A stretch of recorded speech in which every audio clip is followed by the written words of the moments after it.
Welcome back, everybody. In today's Jay Plays video, we are going to be taking the Gorebyss Beedrill deck that we covered a couple of weeks ago on the channel into 5 games in the 2004 format, and we're going to see how we do with it.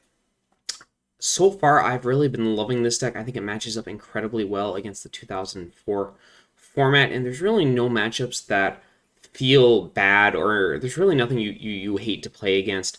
It is a deck that relies very heavily on low HP Pokemon, so it is not a deck that you can play from behind with very well.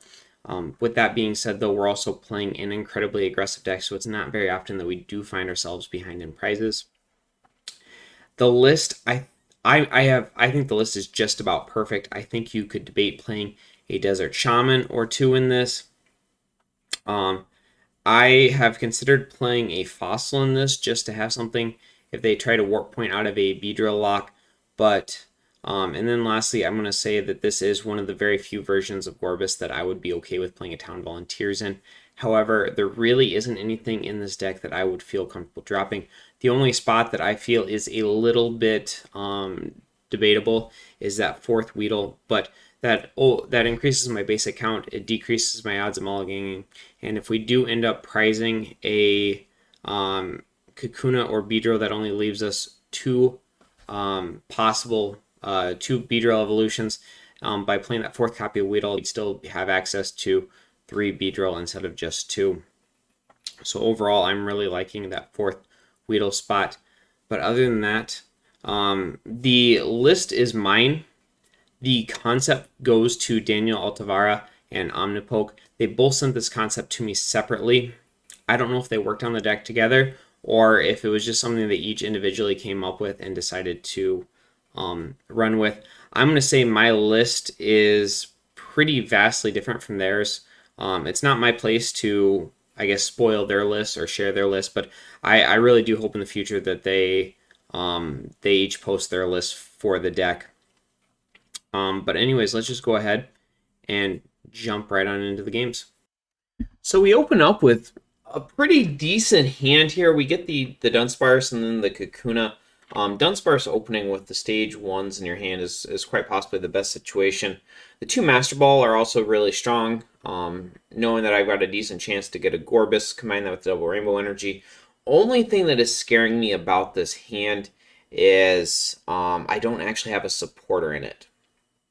Beedrill also making me feel pretty good here. I do find the Gorebyss. I've got the Double Rainbow, and I end up 10 damage shy. This is super unfortunate, but I'm still going to take that 40 damage. He does have the Raichu EX. Now, a couple of things here. Obviously, the Raichu is not great for me. I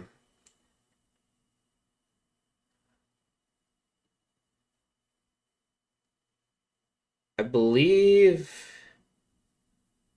20, 4, 5, 7. So would have hit for 60. Yeah, I think man, I must have just miscounted there. Not a very good showing by me at the start there. I went for the sudden flash flip instead. We are going to take, he retreats into a Rayquaza EX. I use the Beedrill. I get quadruple tails. So small misplay by me combined with a Needle Rush on that Beedrill. Yeah, I don't know how I made that misplay. That's a pretty dumb misplay to make. He has a Warp Point to get out of the Beedrill, which is super unfortunate for me. I'm feeling pretty good at this point, knowing that he put the first Stadium down, and that I play 2 Desert Ruins in the deck. I'm gonna go ahead. I still don't have a supporter. I go ahead. I just take the turn to strike and run. This is going to do a couple different things. This is going to ensure that I'm set up, but at the same point in time too, it's also going to thin my deck by a couple cards, hopefully increase the odds of me getting a supporter or hitting that key Desert Ruins. He's committed to the Pikachu at this point, putting a couple energy on it, so I've got to take the prize. I hit the Gorebyss off my prizes. Not great for me, but it is going to be pretty decent in this situation. Finally hit the supporter here. It's going to give me another supporter. Once again, I just do not have the damage. I'm going to hit for It would have been 70, minus 10 is going to be 60. You only had 30 on him. I'm going to be 10 shy. I think there is an argument there to actually go ahead and Mystic Water, knowing that you get knocked out. We can knock him out with the Desert Ruins, but I take the Sudden Flash Flip. I don't think there was anything wrong with that play either. Once again, we're just going to keep committing energy here. Debating if I want to attach a basic energy or commit another double rainbow to the Kakuna. We go ahead, we do commit the double rainbow. Take the water, or take the knockout here. Hit the Clamperl off the prizes. I believe we prized 2 this game, so not a good situation. He's actually able to knock us out with the Pikachu, which is really, really, really unfortunate for us. Need a rush. We do come up 20 shy, which is, again, unfortunate for us, especially if he has another Raichu in his hand. He's just got so many cards. Does have the Raichu. Still no Desert Ruins for us. He actually discards all of his energy to knock out the Beedrill. This is turning into a much closer game than I originally would have thought with against a Raichu deck. But he's always has those energy in play. It's just been so key for him. And we still have not been able to find the Desert Ruins. I'm just trying to... I don't want to lose a Beedrill and a double rainbow energy to the Rayquaza EX. I know that I'm going to need that double rainbow to get some decent damage off with the Gorebyss, and I also know that I have to find a Desert Ruins. Thankfully, he played a lot of his switch and warp points very early on. And we just have not been able to find those Desert Ruins. I am going to go ahead and bench the Dunsparce here. Finally find the Desert Ruins. This is going to be absolutely huge for me. We have the Clamperl and the Gorebyss there. Counting up my math, I do retreat. I do Mystic Water. I do get the knockout there. Down to a single prize. He does have the Counter Stadium. That is not good for me. The Pokemon reversal here, I think, was questionable. And this is where he makes a misplay. A pretty big one on his part, too. So I guess we're tied at 1-1 on those misplays. Between the body and then the low pressure system, that Kakuna is actually able to stay alive. I play the Brainy's Compassion to pick up the Beedrill on the bench. And then I do get a good Needle Rush there. So, yeah. The Gorebyss, the double rainbow thing, it can get a little awkward sometimes if you're not careful because you forget to take off the 10 damage or you subtract, or you forget to count double rainbows too. I don't know how I made that little mistake, but just me playing a little too quickly there. You got to own up to those misplays and go from there. Going to go strike and run. I'm probably going to do the Dunsparce switching. Typically, you're going to want to switch the Dunsparce back to a Clamperl to preserve the energy. I don't do it in this situation because it looks highly unlikely that I was going to get a turn to attack off, and that would allow me to strike and run again. The counter argument would be that we could have switched to a Clamperl, then evolved into Gorebyss, and then guaranteed that they don't paralyze us. Yeah, a little surprising not to switch there. I think you make a couple of arguments for both, but I do think, looking back over this game, it would have been smarter to switch there.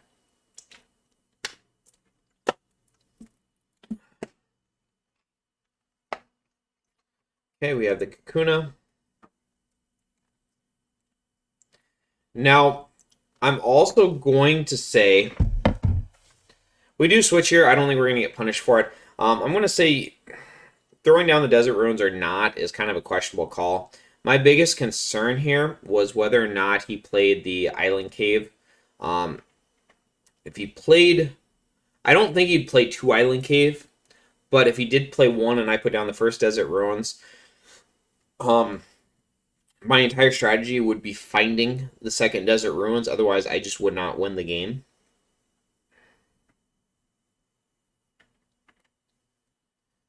So we go ahead, do a switch. Yeah, I think the argument for not switching the first time is we knew we were going to do a second strike and run, and then we wanted to be able to switch and evolve without worrying about getting paralyzed. And this is rough. We actually missed the basic energy. We cannot um we cannot double multi under that Gorebyss. We've got to settle for putting it on the bench. I still don't think I'm going to get punished here, so I go ahead and Stun Needle. The counterplay would have been to retreat to the Dunsparce and Sudden Flash. The downside to that would have been is we'd lose the Psychic Energy there, we'd lose 10 damage. This is slightly safer, I think. It's debatable. It depends if he gets Sudden Flash Heads. Multiple Sudden Flash Heads in a row would be bad for us, or if even a single Sudden Flash Heads and he was able to lead into a Swampert EX. The Water Energy under the Water Call Swampert I think is a little questionable. It might be useful at some point in the game, but I think you'd really want to know that Marshtomp to threaten the Swampert EX. Nothing there. A little rough for me, but at the same time too, we do have a couple Steven's advice. You see that I switched the Gorebyss there. That way I'm not going to get knocked out to a Swampert EX. But he is just going to go ahead and Mystic Water here. Very, very... this one actually caught me a little off guard. I didn't think this is how he would play it. But he saw a knockout, knew he had to go for it. The downside of this is I'm going to be able to Beedrill. Ooh, he has the Blossom too. This can be very strong against me. The downside is that I'm going to be able to Beedrill here.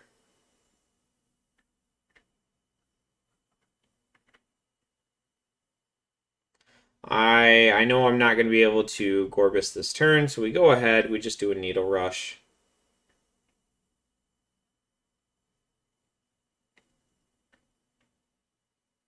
Plays a Warp Point. I'm actually okay with this. Even in the early stages of the game, I want to get that Warp Point out of there, especially at a point where it's not going to cost me too much.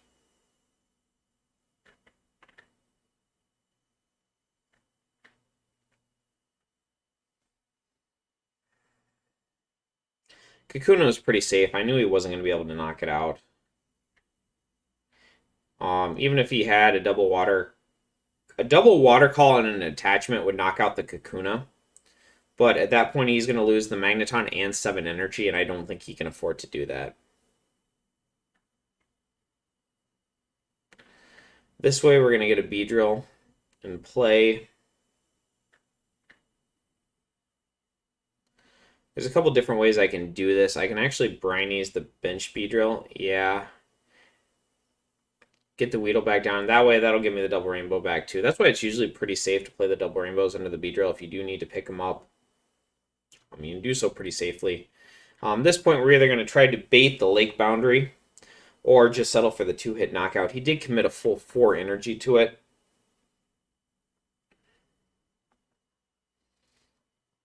The Lake Boundary, or I'm not sorry, not Lake Boundary. Been playing too much 2008 lately.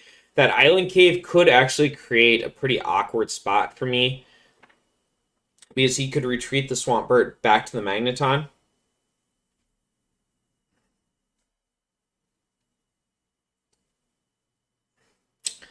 Yeah, the Blossom is going to cause problems. I'm going to stick to the same Gorebyss strategy, though. I just have to get enough energy in play that I can start one-shotting things later on in the game. I'm feeling pretty good about that Swampert because I know I'm going to probably be able to take it down. I can start getting that Desert Ruins chip damage in. I do go ahead and throw down the Desert Ruins. My thinking here was I didn't want that Blossom to just keep getting free healing. And then the Desert Ruins would almost... the Swampert EX would be getting a lot of chip damage in on it, or he'd have to spend his heal. His heal dances working on getting the Desert Ruins damage off the Swampert.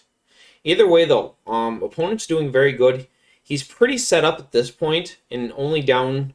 and I've only taken 2 prizes. So this is a good point for him. He's going to be able to tie it up here. Excuse me.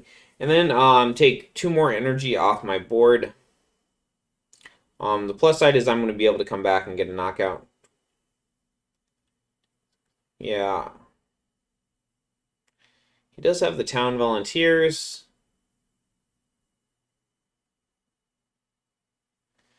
See what he puts back here. Yep. I actually don't think it's bad to put energy back with the Swampert. As long as you have enough energy in your discard pile to get back with Magnetic Field, totally fine to put it back.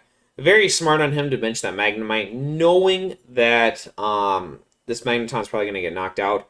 I also think it's really interesting that he went with the Free Retreat Magnemite. Nothing wrong with that at all. It's a little more situational, I think. Little bit rare to pull off, but totally reasonable to play.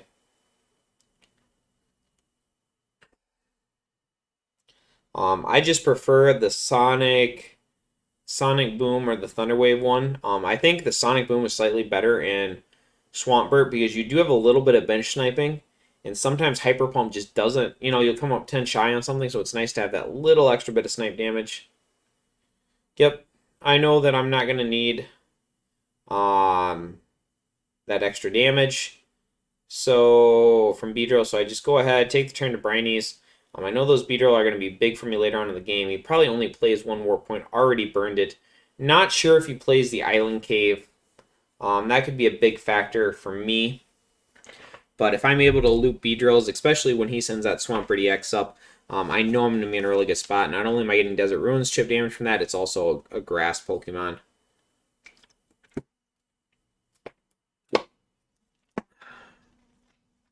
Yep. Field Dancers are going to take care of the Swampert. This is a tough situation for me. If I can steal one more prize, though, and then lock that Swampert active, I'll be sitting pretty good. Man, opponent just has everything here. And that's not saying anything, unlikely. He's got the Delcat and Magneton engine rolling. He's only got 5 cards left in his deck. While I'm watching that, it's not going to be incredibly likely that that's going to matter. I am going to, at this point, though, I am going to try. Do get a good Needle Rush heads here. This is the point where sending up that Swampert EX could be a little risky for him. I'm going to say, though, I am watching the cards in deck. I'm going to try to keep my hand size very large. He's played the Town Volunteers, so while he'd have some options to shuffle his hand back in his deck, maybe like a Desert Shaman or something, I'm trying to think if there's a way that I can, if I can keep my hand size large enough, Copycat is not going to be an out for him. Okay, going to go ahead and send up the Kakuna. I have the Beedrill. I'm going to go ahead. Yeah, so I'm going to put a lot of emphasis on locking that Swampert active. I do think there was an argument to using Needle Rush and just going for the grass weakness. But at the same time, on the same time too, just to be able to lock him was just so strong. Yep, and then we do have, yep, we are gonna have the energy knock him out. Very, very good matchup there. Yeah, I think it was, everyone played everything right. Just that one little play at the start, we could have debated switching to a Clamperl or not. Other than that, though, I think we both played that pretty well. All right, so we are playing against a Beedrill deck. There's a couple different variations of this. This is, I believe, the version Jake Gearhart came up with it, or he was the first one I saw posted. The same one that came up with the PokeApp program. But essentially, what the deck is it uses Linoon. Am I saying that right? I might be mispronouncing that. But basically, you create an infinite lock with Beedrill, where your opponent cannot get out of it. You're paralyzing them every single turn. There is a couple of ways out of it, though. So basically what the lock does is you basically set it up where you can use Beedrill every single turn. The couple ways out of it are, one, you send up a stage 1. So like we'd send up Kakuna, they would use the poison, and then we would evolve into Beedrill. That would be one way out of it for us. The other is if the poison damage doesn't come in right in between turns, and we get knocked out coming into our turn, that's another way out of it. He's got a couple of different things that he can do to deal with that. He can, use something like a Dunsparce to put 10 damage on us, so the knockout is coming into his turn, not into our turn. But I know that I run 4 Brinies Compassion, plus the Kakuna trick. I know this matchup is incredibly favorable.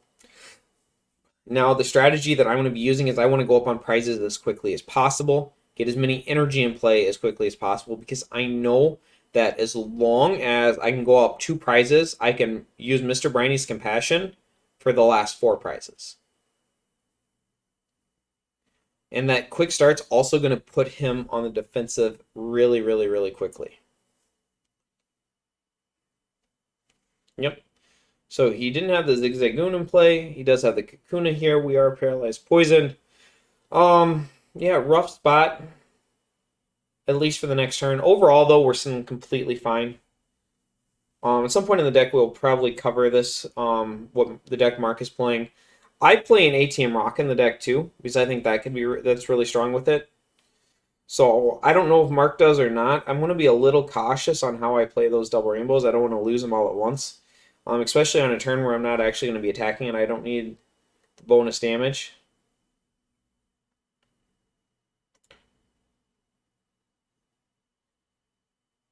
Yeah, so he said he's going to scoop early.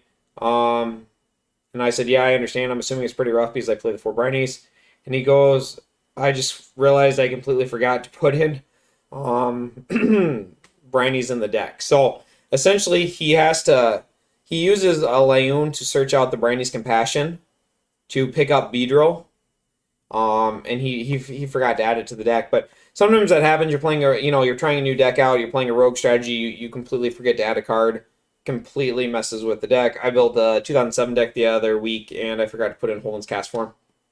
Just simple little things. I was like, man, this is quite a few cards.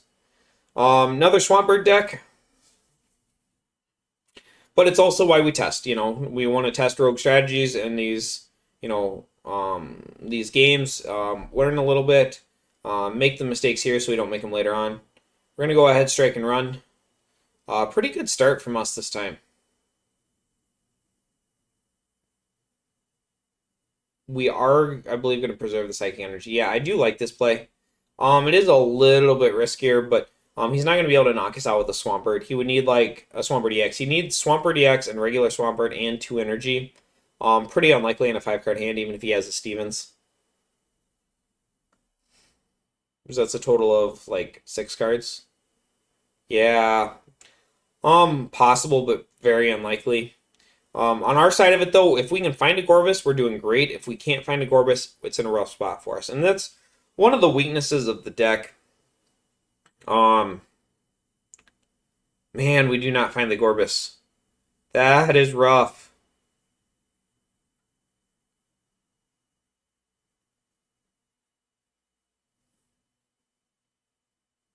Okay, so we couldn't find the Gorebyss. We opt to go aggressive with the Kakuna. This puts the pressure on him. We're either going to knock out the Mudkip, force him to retreat it. I don't think we wanted to risk the Clamperl there. I think we could have attached and just did Bubble, but we'd be in the same spot on the following turn as far as we have to find a Gorebyss. I think arguments to both. The leaving the Clamperl active would have preserved more energy. The downside would have been that if we did not find the Gorebyss, which we wouldn't have, we would have been in a worse spot. Incredibly lucky. 4 heads, we knock out a Mudkip.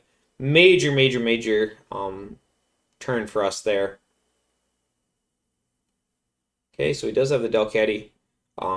Good on our opponent for being able to set up without actually using Dunsparce. Once again, we're just going to try to get a ton of energy in play as quickly as possible.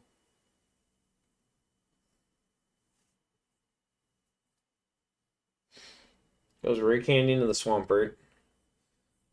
We've got some options next turn. We're probably going to retreat Kakuna, Beedrill, and then Briny's the active. Bring up that Beedrill, and then Needle Rush. I don't really want to Briny's the active Beedrill because I had 2 manual attachments on it, and I just don't want to do that. Yep. Attach energy. Get another energy drop on the Clamperl. Yeah, well, we got 4 heads last turn and only 1 heads this time. I guess it kind of bounces out a little bit. I'm feeling good that we do have a pretty good copycat coming in here. It's just more advantageous to us to do the Beedrill last turn. That's going to bait a warp point from him or an island cave if he plays it.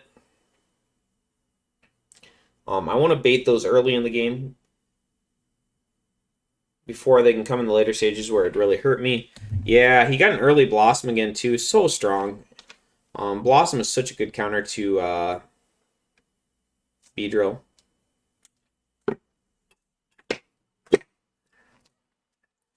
All right. Start playing stuff down. Debating if I want to throw down the Desert Ruins or not. I'm thinking about how it's going to affect the math. Once again, it's completely if I think he plays the Island Cave or not.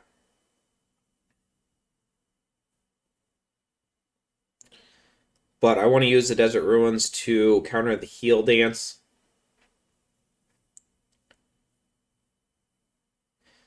He's also got a very large hand. Something like a Pokemon Nurse could be bad for me. But the counter trade is he's not actually doing anything. He's got 1 energy under Swampert EX. Even if he had the Pokemon Nurse, he'd still be poisoned. And he'd still be in the exact same spot next turn.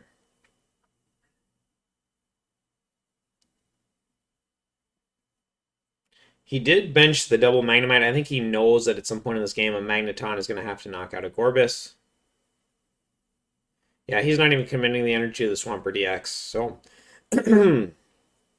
ideally, we're able to knock out the Swampert with no real downside to us and go up a ton of prizes.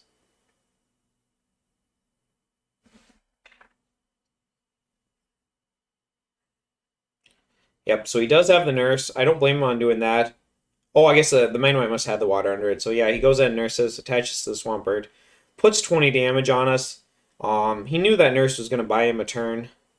I am debating right now if I want to leave the Gorebyss active or if I want to go the Beedrill route. We do go the Beedrill route. Play down the Copycat. Once again, just 3 tails and a heads. But I'm getting additional energy in play, which is huge. We do bait the warp point out of him. At this point, we decide to sacrifice the Dunsparce. I'm totally okay with this.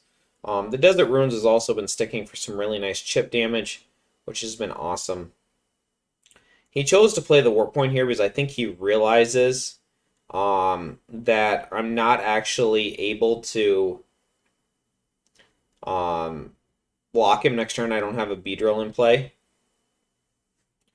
From my perspective, though, I'm going to give up a Dunsparce knockout so I can get another Weedle down. 1, 2, 3, 4, 5, 6, 7. Right now, I'm hitting for 90 with that Mystic Water. Double Rainbow would be enough to knock out the Swampert, but I would need the Dunsparce Psychic to stay in play, and I don't think it's going to do that. I think he'll knock out the Dunsparce here.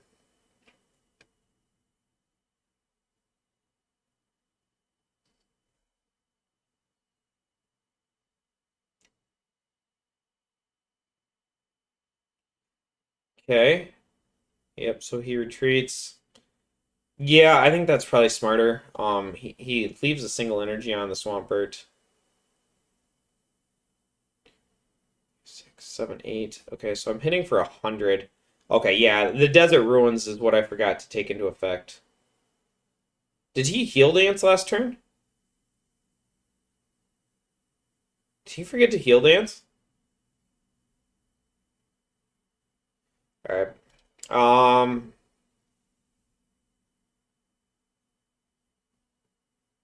Plays the Town of Volunteers. At this point, I'm feeling pretty good, though. The Magneton is going to knock out the Gorebyss, but we're so far ahead in prizes and so far ahead in energy drops on board. I'm totally fine making one-for-one trades with him. We're always going to come out at this point. And while he absolutely can sacrifice the Magneton, it is a blow for him, even with the second Magnemite on his bench. Yeah, he goes ahead and just gives up the Ditto. Totally understandable. Just want to keep dropping those energies, get another double rainbow in play. We are going to have that Beedrill there. TV Reporter pitched the Dunsparce. Yep. Yeah, and I think he just sees, he goes ahead, throws out the GG. Great sport. I think he just saw the prize trades were going to favor us. Two really good games against Swampert. I would say both were pretty close. That second one, we just got a little bit quicker of a start. Okay, so this is...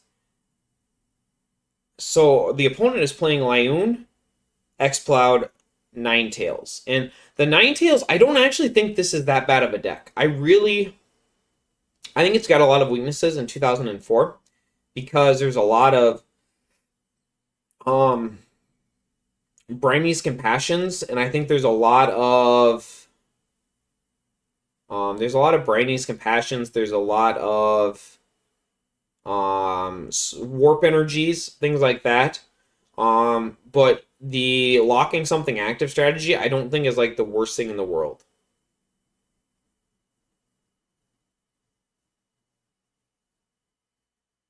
So I go ahead here, and I just Stun Needle, because to knock me out, he'd need a boost energy, and he would lose all of his energy to do it. I don't even know if he plays boost. He's only got 5 cards in his hands. So he has the switch and the boost. So unfortunate for us.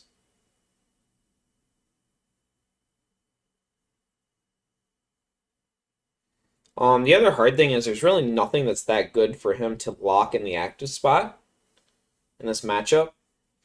Outside of like a Dunsparce.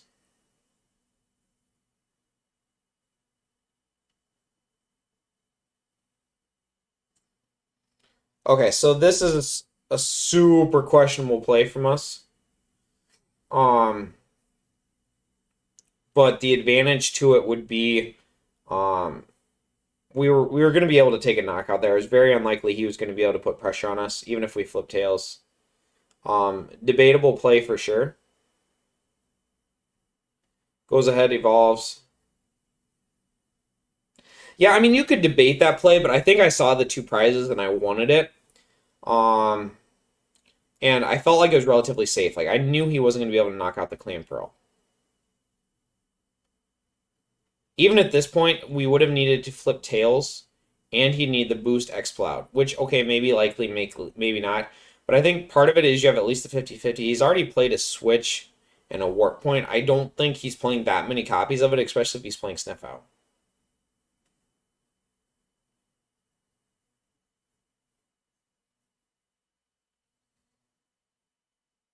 Alright, he hits us for 20. Finally find our Gorebysses. I'm thinking about a retreat there, but then I remember the Aqua's hideout and plan. I knew that wasn't going to be good. Go ahead, just hit him for 80. I know we can probably knock out the Gorebyss. Advantage being, though, that we would just come up and knock him out with the second Gorebyss. And he's done a good job. Opponents played very well to kind of keep us at bay, but a lot of his plays have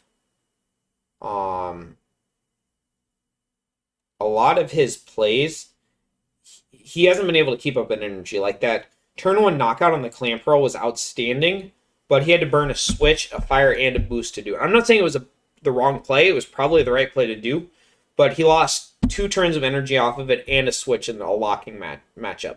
In this one, then he still had to pay the retreat cost. No, I guess he lost 3 energy. So it's just a lot of to try to keep us out of the game. He hasn't really gotten ahead himself. He just has kind of made sure that we haven't gotten ahead either. And it's going to be very hard for him to effectively use Ninetales in this matchup, because as soon as he sends it up, we're going to have 2 prizes off of it. I do think there's an argument to evolve the Clan Pearl into a Gorebyss here. Yeah, I don't want to lose to, like, spread or take a bunch of spread damage, but at the same time, too, I don't want to have a Desert Shaman go off. Thankfully, we do draw pretty well off the Desert Shaman. We do find the Gorebyss. Very fortunate for us. The reason I grabbed the Gorebyss there is I already have the 2 Beedrill in hand, and I don't want to show it to the opponent. I don't want the opponent to know we have a Beedrill. All right, so yeah, opponent says GG. Yeah, once again, I'm going to say I like the deck a lot. It's just, um, when we're playing a deck like ours with 4 Brinies Compassion in it, um, we do very well against any sort of locking deck.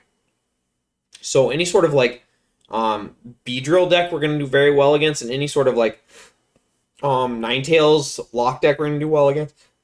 Um, Decks like just any sort of locking deck we're going to do really well against. Some of the different Gengar variants we've shown on the channel too. Those are all going to be pretty darn favorable matchups for us because it's a very slow deck and they're not going to be able to lock us. But yeah, we've played 5 games with the deck. We had a little bit of luck go our way. I think most of the time both us and the opponent played the games pretty well. I think we just ended up with a couple of favorable matchups. But overall, I've really been enjoying this deck in 2004. I'm not sure entirely, like I said, who came up with it. Danial Altavilla and OmniPoke both told me about the deck separately, and I think it's just been it's a really, really good deck in the 2004 format. If you haven't played it yet, I really recommend doing it. I think you'll enjoy it. But anyways, I hope to see you in the next video.